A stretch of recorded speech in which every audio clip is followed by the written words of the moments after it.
Alex Spanos handed over the reins of the Chargers organization to son Dean nearly 25 years ago, and he's been out of the public limelight almost as long. Most of the current roster of the Chargers, likely the entire team, have never met the organization's patriarch. They're clueless to the Spanos story. Thankfully, Rick Willis is not. To say Alex Spanos lived the American dream would be an understatement. In 51, after the war, he was broke with 2 kids, and his folks, Greek immigrants, owned a bakery.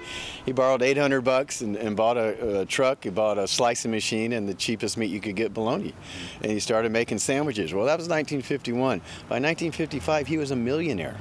1960, they started the Spanos Construction Company. By 1977, it was the largest apartment builder in the United States.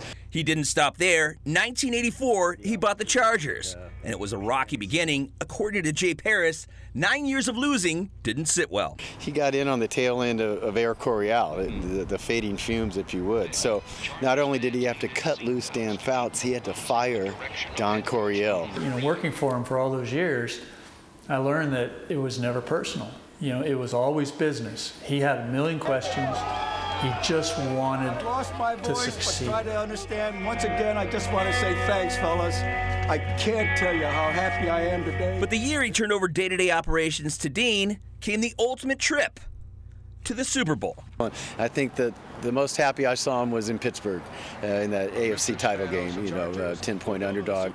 They hand him that AFC trophy, the Lamar Hunt trophy, and George Pernicano's smoking cigars, and he was just holding that thing up, and he looked like he was 12 years old. He looked like, hey guys, I made it. Without Alex Spanos, San Diego never would have hosted a Super Bowl.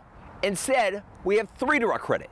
1988, 1998, and the 2003 Super Bowls were all played in the stadium behind me. Without Alex, the Super Bowls would not have come to San Diego. And he wanted to do it because he was proud of his city, he was proud of San Diego, and he knew that the city would do a great job with the game here. To maybe show you the impact or fingerprints that Mr. Spanos had, he was instrumental in the GOP convention coming here in 1996.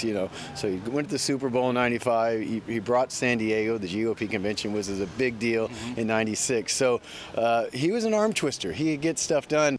While Alex sometimes may have seemed like a tyrant, he also had a giving side. Coach Shack knows all about his philanthropy. He actually helped us in the city schools to get a 9th grade football program going, because when the schools went to a 4-year high school, we didn't have any programs for our 9th grade, and he gave money to finance the freshman football and girls volleyball for the first year, which really got us started.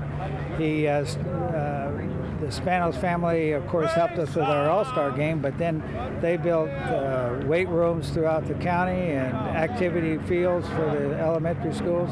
They were a great influence. We know the business side, we know the soft side, but Alex also had a fun side, hanging with the Hollywood elite. A team of Spanos and Hope. How about, you ever think of Hope and Spanos? Spanos and Hope, Bob. Remember, we flipped for it. Yeah, but it was a Greek coin. One thing is for sure. The divorce between the Chargers and San Diego would not have happened like it did if Alex was behind the stadium initiative. He's the kind of guy where you say, lock the door and we're not coming out till we get a deal. That's why I think something would have happened with him in San Diego and the Chargers in the stadium. Somehow he would have, greased a deal through somehow, and they wouldn't be in L.A. Of course, we'll never know that. But Mr. Spanos leaves behind 4 kids, 15 grandchildren, and 10 great-grandchildren.